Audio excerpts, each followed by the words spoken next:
Bonjour, cette vidéo est un cri du cœur. Je viens de lire une étude américaine sur le temps passé par les enfants aux États-Unis.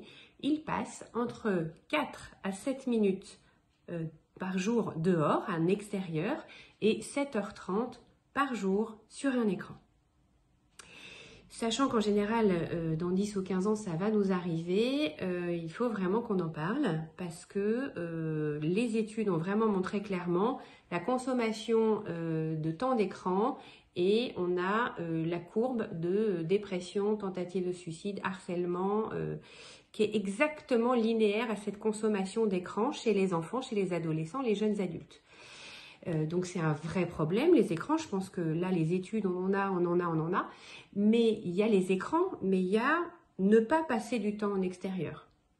Et donc là, on commence à s'intéresser au fait que les enfants ne passent pas assez de temps en extérieur, ne grimpent plus aux arbres, ne font plus de cabane, ne jouent plus dehors, n'imaginent plus, ne se bagarrent plus, ne collaborent plus, n'éprouvent plus leurs sensations physiques, corporelles, leur peur en grimpant, en descendant, sans de l'équilibre.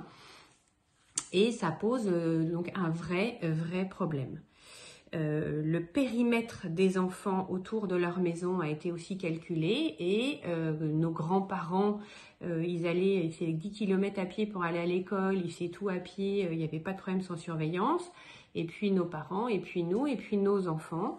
Et on se rend compte que la peur du kidnapping, de la violence, des viols, on peut dire, la pédocriminalité, fait qu'on enferme nos enfants.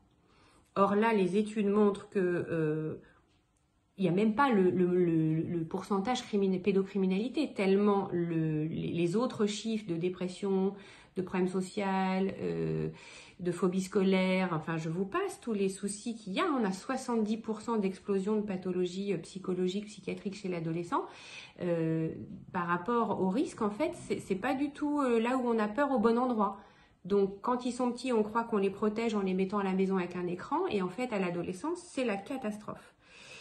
Donc, je vous demande, je vous suggère, s'il vous plaît, d'aller en forêt avec vos enfants.